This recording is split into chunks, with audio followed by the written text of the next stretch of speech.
Ողջույն սիրելի հետևորդներ, երբ նայում ենք աշխարհին, պատերազմներ, անկայունություն, իշխանությունների փոփոխություն,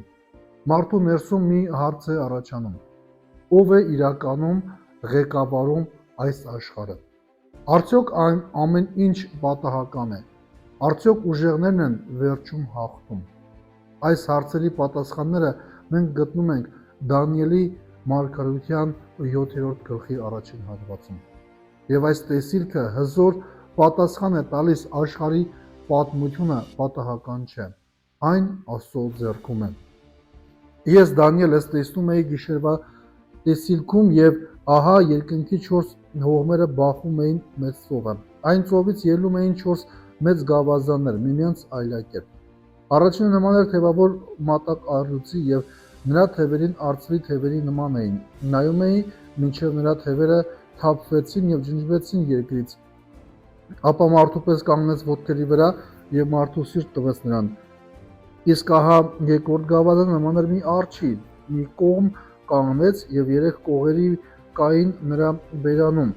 նրա ժանիքների մեջ։ Այսպես էին ասում. ելիր, կեր շատերի մարմինները։ Դրանից հետո նայում էի, ահա մի այլ գազան ընձի նման, թռչնի 4 թևեր եւ գազանի 4 գլուխներ կային նրա վրա, եւ իշխանություն տրվեց նրան։ Եվ դրանից հետո նայում էի, ահա 4-րդ գավազանը, ահեղ, զարմանալի եւ հզոր, առավել հզոր, եւ նրա ժանիքները երկաթ էին, ուտում էին ու մանրում էր եւ մնացորդը ոտքերով կոտրատում։ Սա առավել այլակերպ էր, քան բոլոր գազանները, որ նրանցից առաջ էին, եւ 10 եղջյուրներ կային նրա վրա։ Ապշահար նայում էի նրա եղջյուրներին, եւ ահա ուրիշ փոքրիկ եղջյուր էր ելնում էր դրանց միջից։ Իսկ նախնիներից 3 եղջյուրներ արմատախիլ էին արվում նրա երեսից, եւ ահա մարդու աչքերի պես աչքեր այդ եղջյուրի վրա, եւ բերան, որ մեծամեծ բաներ էր խոսում։ Տեսնում էի, մինչև աթոռներ էին ընկնում եւ հինավուրցն էր նստում, նրա հագուստը սպիտակ էր ձյան պես, եւ նրա մազերը գլխի մազերը ինչպես մաքուր բուրդը։ Նրա աթոռը կրակի բոցի էր նման, իսկ նրա անիվները բորբոքված կրակի պես։ Նրա առջևից կրակեգետ էր հորդերով ելնում, հազարավորներ պաշտում էին նրան եւ բյուրավորներ կային նրա առաջ։ Նա ատյան նստեց եւ գրքերը բացվեցին։ Այն ժամանակ տեսնում էի այն մեծամեծ խոսքերի ձայների պատճառով, որ այն եղջյուրն էր խոսում, մինչև որ գազանը վերցրեց ու կորստյան մատնվեց, եւ նրա մարմինը տրվեց կրակի այրմանը։ Մյուս գազանների իշխանությունը փոփոխվեց եւ կյանքի երկարությունը տևեց նրանց միջև ինչ որ ժամանակ։ Տեսնում էի գիշերվա տեսիլքի մեջ եւ ահա մարդու որդու նման մեկը երկնքի ամպերի հետ գալիս ու հասնում էր մինչև հինավուրցը եւ մոտեցավ նրա առաջ։ Նրան տրվեցին իշխանություն, պատիվ եւ արքայություն, եւ բոլոր ազգերը, ժողովուրդներն ու լեզուները նրան պիտի ծառայեին։ Նրա իշխանությունը հավիտենական իշխանություն է, որը չի անցնում, եւ նրա թագավորությունը չի եղծվի։ Իմ մարմինը սոսկաց իմ անձի մեջ, ինձ Դանիելիս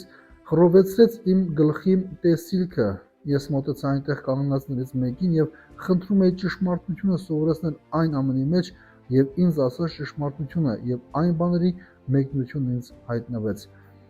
Այն մեծամեծ գազանները 4 թագավորությունները կբարձրանան երկրի վրա, կվերանան եւ բարձրյալի սրբերը կվերցնեն թագավորությունը եւ կպահեն այն մինչեւ հավիտյանս հավիտյանից։ Ճշմարտապես քննում էի 4 գազանին, որովհետեւ առավել այլակերպ էր, քան բոլոր գազանները, որ նրանցից առաջ էին, եւ սաստիկ ահավոր, նրա ժանիքները երկաթե եւ նրա մագիլները պղնձե, ուտում էին ու մանրում էր եւ մնացորդները ոտքով կոտրատում։ Իսկ 10 եղջյուրերի մասին, որ նրա գլխին կային, եւ այն մյուսի մասին, որ ելնում եւ 3-ին արմատախիլ էր անում, որ աչքեր ուներ եւ բերան, որ մեծամեծ բաներ էր խոսում։ Նրա տեսքն առավել հզոր էր, քան մյուսները։ Տեսնում է եւ այն եղջյուրը պատերազմ էր տալիս սրբերի հետ եւ զորանում էր նրանց դեմ։ Մինչև եկավ հինավուրցը եւ իրավունք տվեց բարձրյալի սրբերին։ Ժամանակը հասավ եւ սրբերի նարքայությունը վերցրին եւ ասաց. 4-րդ գազանը 4-րդ թագավորություն կելնի երկրի վրա եւ առավել հզոր կլինի, քան բոլոր թագավորությունները եւ կուտի ողջ երկիրը, կկոխոտի ու կհարվածի այն։ Նրա 10 եղջյուրները 10 թագավորներ կբարձրանան, եւ նրանցից հետո կբարձրանա մեկ ուրիշը, որ չարիքներով առավել կլինի, քան բոլոր նախորդները, եւ կխոնարհեցնի 3 թագավորներին, բարձրալի դեմ բաներ կխոսի եւ բարձրալի սրբերին կմոլորեցնի,